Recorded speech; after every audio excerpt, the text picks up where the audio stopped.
Welcome to Podcash, the portable professional development podcast from CASH alumni. CASH alumni is the fastest growing association of professionals in care, health and education, and we're happy to have you here. This is where you'll hear from specialists and experts from across our network. Here's what's coming up. Children's ability to think spatially is a greater predictor of mathematical success later than numerical knowledge. Let's jump in to this week's episode. Hello and welcome back to Podcash. I'm Dawn and I'm really lucky today to be joined by the lovely Helen Williams. I met Helen I watched admiringly from afar as Helen won an award at the Nursery World Awards this summer, and got in touch to badger her to ask if she would come and join us to record this episode of Podcash.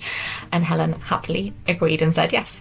So can you introduce yourself for our audience? Yes, Helen Williams. I live in the southwest. I'm semi-retired. I started out as a reception teacher, having trained for working with 3 to 8 year olds, and became quite quickly very interested in how my young children were tackling the maths that was on offer then, which was a bit grim, to be honest, and a lot of worksheets didn't look like maths to me. I mean, I didn't like maths myself much at school. Certainly at secondary school, I didn't like it. And I was concerned that my children would have a positive experience about it, the ones that I work with. So I kind of started asking some questions. And I guess somebody heard a question and I went on a couple of courses, and then I moved over a few years into the maths advisory team in Cornwall, working with some really inspirational people, and joined the Association of Teachers of Mathematics. Been a member there for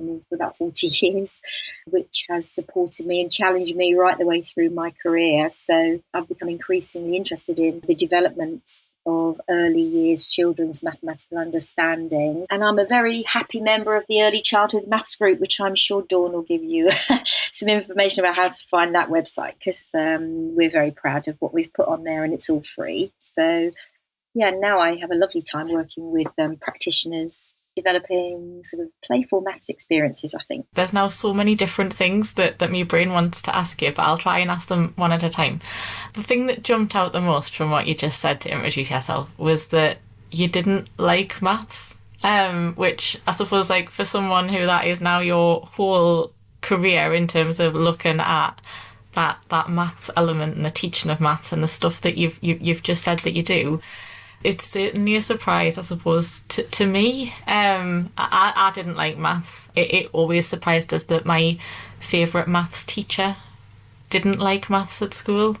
He failed his maths GCSE twice and learned how to do maths in the army. But how do you go from not liking maths to making it, your whole like reason detra? I think because I was focused on the children, what I was observing them doing, and that seemed way adrift from what was being offered in terms of the worksheets and the workbooks that were around in the 80s. And actually, I do still see some of that stuff around now, which is depressing after all that time, really. But it just seems so adrift. The children seemed so powerful and they said such amazing things that I just thought the two didn't match. And I so focused on the children, I think. I was thinking, well, what could I do with this to make it more interesting for them and make it more about the maths, really? And I tried a few things out because I was focused on the children, I think. I got really interested in the maths because it's like, okay, so this isn't quite so simple, is it? It's not quite so simple as matching an egg cup to an egg or writing the numeral the right way around in the box. It's not as simple as that. There's loads more going on underneath there. And I worked for a bit in a nursery, and that was like, wow, they're just so able to express themselves when they're involved in what they're doing. So I wanted to tap into that, I think. And I hadn't felt that myself at all in maths. Meanwhile, parallel to that, I was going to the Association of Teachers of Mathematics conference. I don't know how the first person got me there. I remember being driven there by my father and saying to my dad, just turn around, I'm not going. This is just too scary. And he said, just get out of the car, Helen. So there I began to play with mathematics myself. That's great.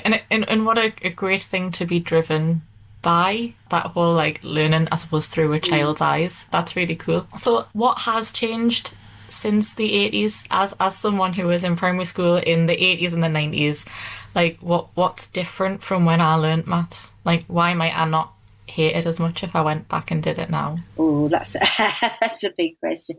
I think, like anything, things change for the better and some things change for the worse. And there was a massive revolution in the sort of 90s where there was an acceptance that, for example, manipulatives, things you handle in maths lessons and play with and use to represent the mathematics that you're doing in your head, was important for everybody. And I was in the maths advisory team where we were helping teachers understand how to use manipulatives with all ages of children. I mean, our team went up to 16. I mean, I worked in the primary part of that, and we were working with year 6 teachers, with 10 and 11-year-olds, and they could see how the children could understand, say, fractions by moving Cuisenaire rods around or looking at interlocking cubes. And that was a really big and exciting time for us to be working in. There was a move away, I think, from just get your books out, turn to page 7, and you, by the way, Dawn, you're only on page 3, that sort of business. Move away from that to doing practical things and asking questions to get children to think about what they're doing and express what they're doing. We work with teachers looking at good questioning approaches right the way through from 4 to 11 and how we dealt with questions in the classroom. So that was all really exciting. And that did impact on the classroom. And there was the numeracy strategy took place. And that was based in research, actually, that idea of a lesson where you have start something all together, then you work in groups and you come back to reflect on that. But that just became like anything, when it grows and grows and grows, it kind of get a bit bastardized, I think, by everything. And then people got overwhelmed with literacy hours, and then it was a numeracy hour. And I remember a child saying to me once, I don't really like the lunacy hour. And I thought, well, that actually says it all. And I think now, if you are in a school where the leadership team respect the professionalism of the people in the team, and you are working together on establishing how you're going to teach, what the basic principles are, and how you're going to approach mathematics from 3 up to 11, say. If you're in that sort of school where that discussion is taking place over time, on and off, I think your experience would be quite different, because I think one of the big things is that in those schools, people say, well, why are we doing that? No, I don't think that works. Let's look at this. Or I've read this. Things are developing all the time, but you're still hanging on to the things that you know work for you. I think that would be different. I think you would find many more manipulatives probably being used. But I also think, because there is perceived pressure from Ofsted, and I think there is pressure from Ofsted, and perhaps senior leaders who don't really perhaps understand what goes on with younger children, put pressure on people to perhaps do things that they wouldn't do otherwise, perhaps move to written work a bit too quickly, formalised written work a bit too quickly before children really have got a grip of what they're doing, because they think, well, they're going to have to do that in the SATs, or the SATs are coming up, or we need to get ready for that, or Ofsted's coming in and we need to show that they can. I think if you're in that sort of place, some things maybe look fairly similar. For me, that was probably part of the problem, because I'm not bad at maths. Like, I hate it, but I'm not bad at it. Like, I can do the maths, but that push to, I suppose, to write out how you got the answer and to write it out properly was a problem for me, because actually, you're talking about manipulatives, like, and things that people play with to find out the answers. I still do that in my head when I'm doing maths now. So I know, like, when you've got, like, how to set out a long multiplication maths equation, but in my head, I still have to count out all of the blocks of tens and all of the blocks of units as if they're real things. I have to visualize. I can't do mental maths without visualizing the actual units of numbers. If I had been allowed to play a bit more with maths, it would have made a bit more sense. Because actually, when I got into secondary school, I was terrible at maths, but I was really good at physics. And physics is just maths with a story. There's so much to respond to that. I think that's interesting, isn't it? I do think that one of the things that has changed significantly is this. Well, I hope it has. I'm pretty sure it has. Is a realization that people aren't good and bad at maths. People aren't good and bad at maths. You get good at some bits of it, or you get good at it in some context, or you don't like that bit very much, not so good at that bit. There's bits, or at the moment, this is tricky. It's like an ongoing thing rather than a global thing. And one of the pieces of research that I read sometime was Anna Svard, and she said it's so quick how older children move from they're perhaps doing something, and usually it's to do with fractions, ratio, or algebra, and they're doing it at age 13, and they've been fine, and then suddenly they say, I can't do maths. It's like a global thing as a result of this one thing that they're finding tricky. And so I think if you spoke to most teachers now, they would accept that everybody has the potential to work mathematically, and it's our job as teachers to find out how to latch onto that and build on that, rather than, I think, certainly 40 years ago, you had and I'm using inverted commas in the air, lower ability group, a middle ability group, and an upper group. We know now that that doesn't help anybody, not even the children who are, inverted commas, higher ability. I don't like the word ability because it smacks of something permanent. And what I'm trying to say here is that these things are not permanent. You can achieve differently at different times. I mean, I would say now that I was a very low achiever mathematically when I was in secondary school, but I'd like to think I wasn't so much that now. I think that we know that higher achieving children, if you are labelled as being really good at maths, you see, you won't take a risk. You won't take a risk with what you do because you might be seen as getting something wrong, and your personality is good at maths, not getting something wrong. And to be a good mathematical thinker, you need to take some risks and try some things out and realise that sometimes that doesn't work. I need to go down another alley here. So high achievers act safe, and they don't like, I mean, you hear teachers say a lot, oh, my ones that are really good at maths, they don't really like problem solving. Because, yeah. So you've got to have a learner that is resilient and willing to take things on and confident enough and enjoy that challenge. And we don't get that by labelling children as poorer, middle group and top group. That's really interesting. I think that idea that, I suppose that maths is problem solving, which sounds like really obvious when you say it, because obviously you're solving maths problems, but it was really off-putting at school. Like, even as a very young child, the idea that it was either right or wrong. So I think there was that idea that, like, well, you either get it right or you get it wrong, and actually maybe getting it wrong is part of the process of getting it right. Wasn't something that, like, I was ever taught. Like, this conversation is a revelation to me that, like, maths is problem solving in the same way that you would solve any other problem, that you have to be able to try and figure it out, and that might involve getting it wrong. There is a school of thought now that says, well, you can't really do that until you've learned the maths. Well, I'm not of that school of thought, because I watch 3 and 4 year olds solve mathematical problems. You just need to go into a setting and you can see it happening. And you can build your teaching into that. I might do a bit of teaching and then give them something. So here we go. So we might talk a bit about, I'm going to take this off the top of my head now. We might talk a bit about filling up containers with water and which are full and empty and all of that. And then I might set my challenge, okay, find which one holds the most water. You can build your teaching and then you have the time afterwards where you say, oh, what did you, well done, what do you reckon? This tall, thin one, or why do you think that? How did you find that out? So you can sort of build your problem into the teaching. I mean, it's a nonsense to say the problem comes afterwards every time. I mean, one of my absolute favourites, if you said to me, here you are, here are a bunch of children, and I was like, oh, I was cold. One of my favourites is the pirate's gold problem, and you just need a pile of coins, and you need 2 pirates. In comes 2 soft toy pirates, a teddy and a pirate and a whatever. And you say, okay, can these pirates have a fair share of the gold each? They want to be fair. So you watch what happens there. All sorts of things happens there.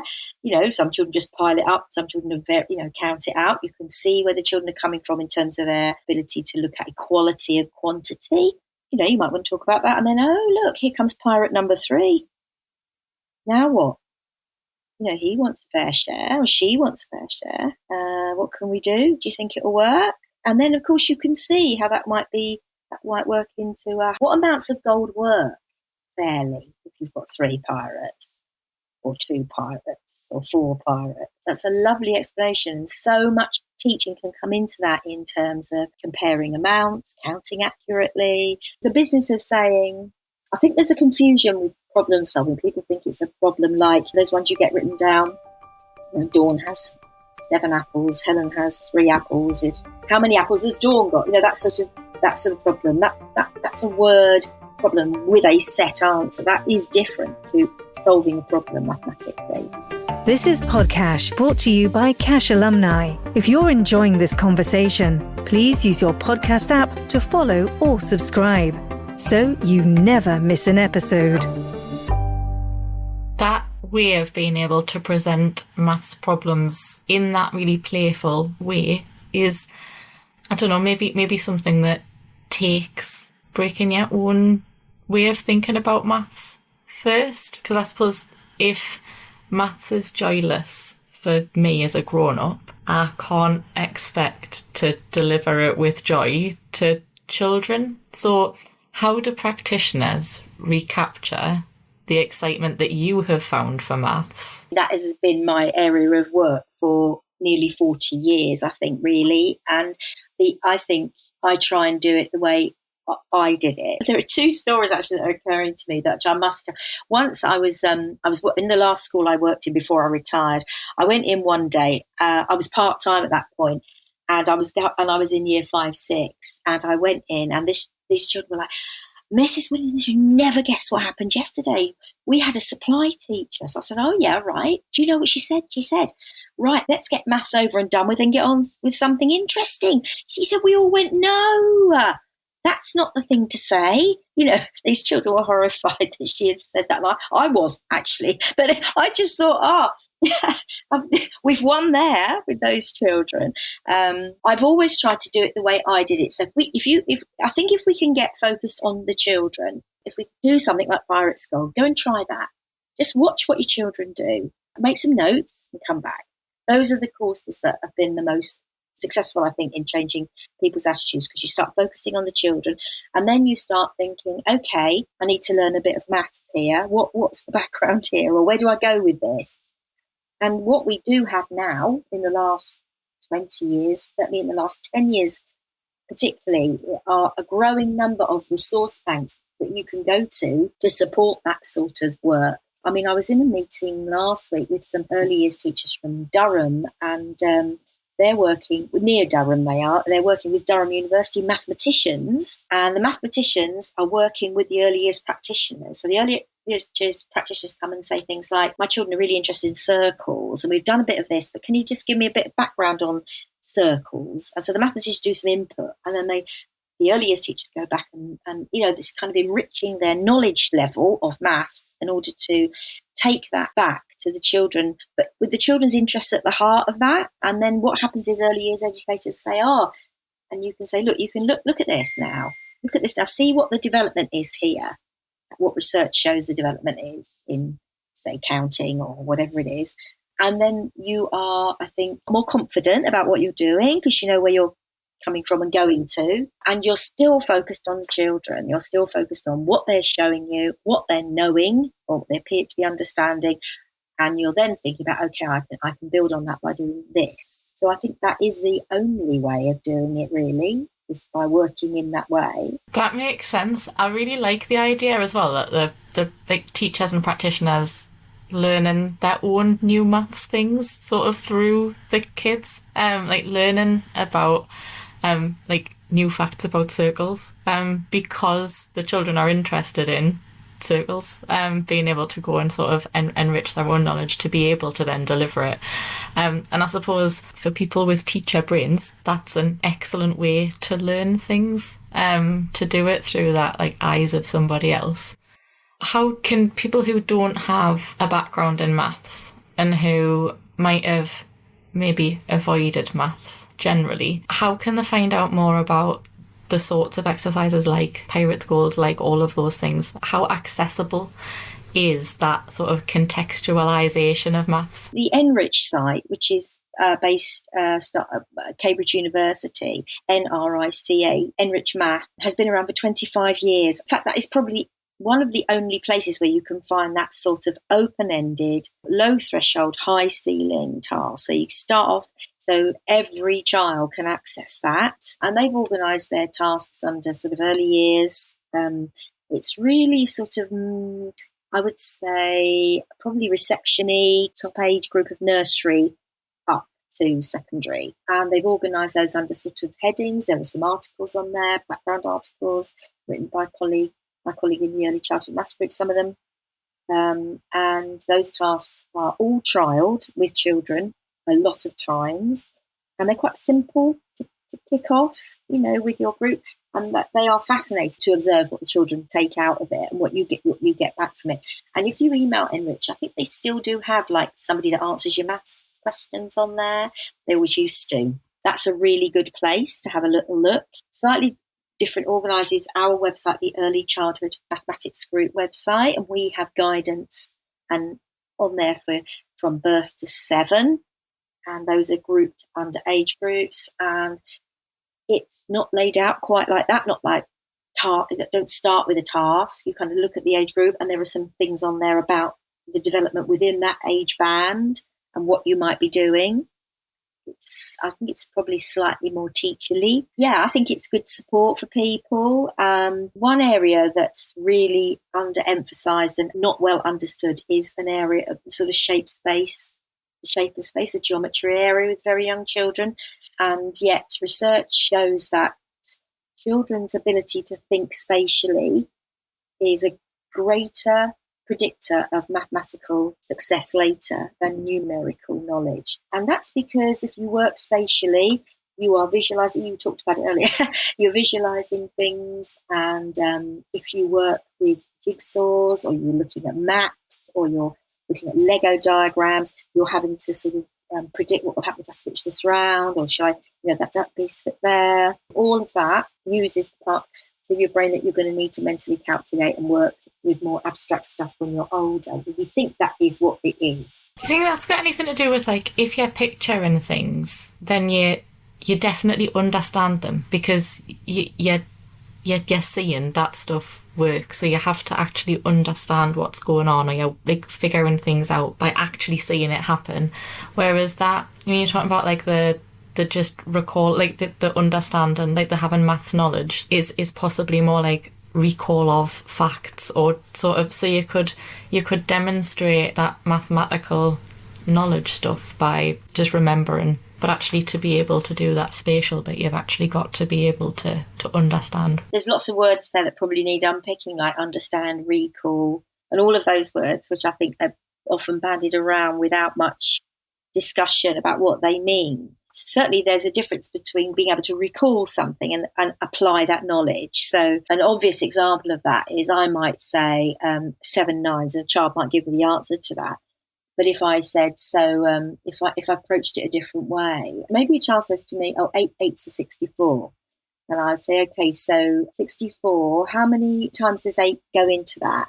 They wouldn't be able to answer that the other way around. You see what I'm saying? It's like applying that is completely different to actually just recalling the fact. And you have to be able to do both. Neuroscientists and cognitive scientists are still looking at the relationship between spatial reasoning and later achievement. Certainly it's predictive. Whether or not it's causal, because they can argue about that for a really long time, but there's certainly a correlation, a really strong correlation. So it's something we should be looking at. I am encouraging us early years practitioners to look at with their children is look at doing jigsaws with your children. Don't just put it out and leave it out. Look at children, help them work out, suggest things like, do you need to turn that round so it fits? Or have you got 2 straight edges? So that's what I think you might need, 2 straight edges. Or if you haven't got one of those blocks, could you use 2 of any other blocks to fit those together? What sort of length plank do you think will fit in here? Those sorts of discussions where encouraging children to sort of reason about the shapes and visualise what might fit and what it might be like when it's turned round is sort of exercising that ability and the confidence to visualise and interpret things and then make a decision based on that is what's important. So I guess that, for me, that is about using the understanding. You're having to do it. You're having to apply it. I mean, we all know what the IKEA diagram thing, when you see it, you think, now, what screw is that? Is it one of those screws? There's so much maths that people just do without thinking about it being maths. Like, I remember when I was working in welfare to work and we were supporting people with functional skills maths and sort of filling in clock faces and things like that you just do, and you never think about it being maths. But the minute someone says maths, you go, like, And actually that idea that you could play with Lego or you could do a jigsaw, that could be a whole maths lesson that you'd then, like, because you can take things out of it and build in that learning into what it is that they're doing and encourage that conversation. It is maths, because maths isn't just numbers. Maths is about pattern and recognising similarity and difference, and being able to operate and solve problems, whether they're geometric or numerical. And so the ability of young children to be able to see similarities and differences and recognise that is a start of that, really. I mean, if you ever done these sort of the tangrams, have you seen those, the tangram puzzle? It's a square and it's cut into 7 pieces. There's a diagonal cut, corner to corner, then another diagonal cut opposite to that, and then another couple of cuts. You can Google it, and you end up with 7 pieces. And you can make lots of things with those pieces. You can make cats and dogs, all sorts of things. So that's a really nice way in. But of course, what you've got there is the area is still the same every time. So there are, and there's lots of things you can talk about in terms of similarity and difference there. But it's the idea of, and also at the end you say, well, can you put it back into your square? You started with a square. That ability to take things apart and see how they are constructed because you've taken it apart, and then you can put it back together again. That's what you do with numbers later on, isn't it? So that's really important. The spatial side of things is just as important as the numerical side. And then you've got measures, which is like applied number, really, isn't it? Those things are in the statutory programme for the early years foundation stage, just as much as the number is.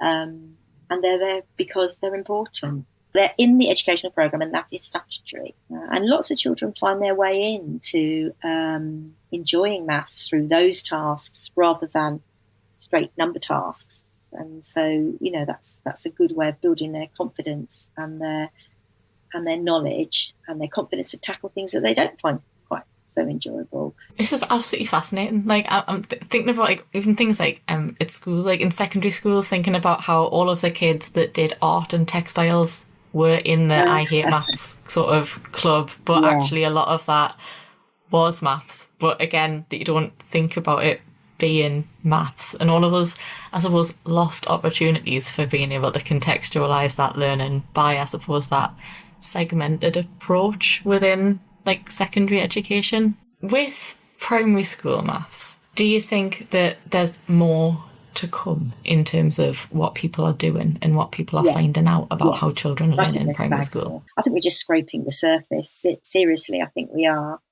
I mean, what we've learned about young children's early number facility has absolutely mushroomed in the last 10, 15 years. Well, certainly, and since, I have my own class, it's changed enormously.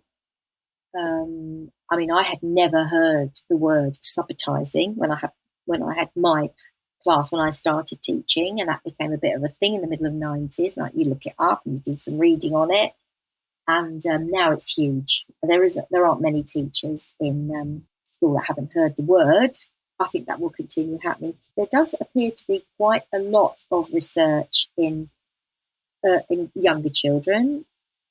There's a gap, I think, in terms of useful research for children between the ages of 7 and 11. I think quite a lot of that's maybe focused on children that aren't doing so well. And you think, well, actually, we just need some decent classroom-based research there. And we've got quite a bit of research on older children, often from the States. And what's happened with that sometimes, 11s and 16s, is that some of those findings are being sort of inputted into the 7 to 11-year-olds. And you think, hang on a minute, this research hasn't even taken place with this age group. So I think there is a bit of a dearth there in terms of really good, exploratory, useful classroom, useful research. But I think it will come. I mean, there's a new centre that's opened up at Loughborough, which is really exciting, called the Centre for Early Mathematical Learning, headed up by a great team of which of a whole host of people, cognitive psychologists as well as educationalists. And I'm lucky enough to be on the sort of outskirts of that, even though I live all the way down there. I went to the launch and we're involved in quite a few of the developments there. And I think things like we've started looking at children's attitude and how that affects. I think what we do, there's been a heavy emphasis on children's cognitive development. And I don't think you can isolate that from our emotional. So I think there needs to be more work on how we tackle children's emotional responses to things and how we invest in that, really, and use that to support them as they learn. Because we all know we're affected if we don't like something. We really want to make much effort. Yeah, that's definitely true. I'm definitely a one for I'm not very good at that. I'll let somebody who is do that thing, and I'll concentrate on this thing that I am good at, because that means I enjoy it more. That's really encouraging that all of that stuff, I suppose, is still in the post when we have come so far since the 80s. But I don't think that the parts of our audience who are not education practitioners would forgive us if I didn't ask you what subitising was. No, I thought about that as I said it. I thought that's probably not fair. You can Google it with a Z or an S in the middle. So subitising, or English versions have an S in it. But the original research came from the States, from Doug Clement's laboratory. He's based in Denver, and his work with his partner, Julie Sarama, is incredible. And I'll give you the link to their website so you can put stuff in the note. And it's the recognition that through finding out from research that we are able as mammals to recognise a smaller quantity without counting them. So I could show you 3 dots and you go 3. You haven't got to go 1, 2, 3. And there are animals that use that skill, that conceptual skill to recognise a small quantity in order to see if any of their babies are missing or all of those things. I'm not an animal researcher, so you'd have to Google that bit up. But we all have this conceptual ability to subitise a small amount, but only up to about 4. So when it gets to 5, if I showed you a row of 5 dots, you would probably need to arrange them into a dice 5, if you know what I mean by that, dot, dot, dot, and 1 in the middle, to say, oh, that's 5, because a row is quite hard to recognise all in one go. So what we do then is we use that ability to conceptually subitise to perceptually subitise larger amounts. So if I showed you a random array of 7 dots, you'd be and I'd say to you, what can you see? You'd go, well, I see 2 there and 3 there and a 2 there. Somebody else would go, oh, I saw a 1, 1, 1, 1. So we use our ability to recognise a small amount to undo a larger amount. So now you can see how this business of taking numbers apart and putting them back together again and seeing how they're made up, like I talked about the diagrams, is all related, really. There are lots of lovely games you can play with children where you build that ability to their confidence in subitizing. If you've got children of your own, you will have seen them go things like 3 bananas, 2 duck. They would do that from quite young, and then we work on that with them to say, with a larger number, okay, what can you see there? Can you see 2 then, and another 3 and another 1? That ability to build that up. There's a really nice card game which I'll think of it, and it will be there in the notes, like you said, won't it? It will. We're going to add it into the notes. I suppose I did tease a little bit at the start and say that I had met you at the through attending the Nursery World Awards and being there when you were presented with the award for your amazing new book. Can you tell a little bit about it? Yeah, it was lockdown, and I had a phone call from a publisher who found me on Twitter and had read a couple of my blogs and said, oh, do you fancy writing a book? And my heart sank. I was like, oh, God, no, I don't. And I said, no, not really. And she was quite persistent. And I thought, well, actually, nothing else is happening. I could sit in the garden and do a bit of typing. But I did push really hard about the book I wanted to write. So this is the book that I wanted to write.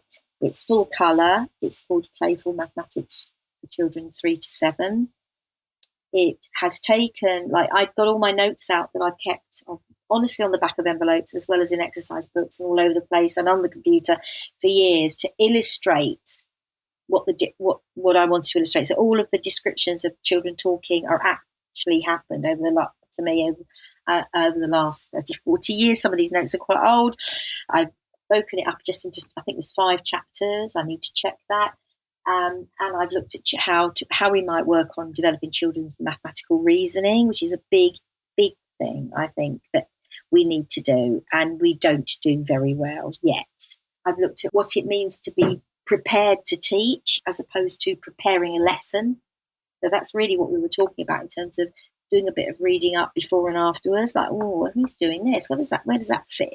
You know, there's a chapter on the adult's role, like how we respond to things that we don't expect, or how we might work with children when it's a bit more open-ended, so we don't shut them down. So we bring them out to bring out what they know and build on that. And there's a bit, obviously, all the way through on what playful means and what that might look like sort of on the ground. So, yeah, that's it. It's got some fantastic photographs in it from amazing practitioners. So, yeah, I'm pleased with it. And I was very, very, very honoured to get that award. I didn't expect it. It's unusual for a maths group book to even come up for the award. So I was completely shocked when I got it. I was completely taken aback, and I am absolutely thrilled about it. It sounds great. I mean, it sounds like it really embodies that whole idea of that like holistic approach to maths, and about maths not being easy to teach and not being easy to leave all that baggage behind, where you think, again, in the same way that you think, well, maths is just numbers, and you sort of exclude all those areas and think badly of yourself for not being a numbers person. It's easy to dismiss maths as just numbers, in that way of like, well, actually, you can still bring emotional baggage to maths the same way you can to an English lesson or to any of those other things, and to impact what's going on in your room. So I'm excited to see what more we can learn about maths from the research that's going on in teaching maths, but also what other maths discoveries are in the post, because it blew my mind when I found out that zero hasn't always existed as a mathematical concept. So like, what else is there that we're going to learn about maths, maybe through those kids that are being taught now to explore? Thank you so much for your time this morning. It's been absolutely lovely to talk to you. For me, talking to you, and for anybody who's listened to the podcast that we've recorded this morning, it's been really surprising for me that it's been so nice to talk about maths for such a long time.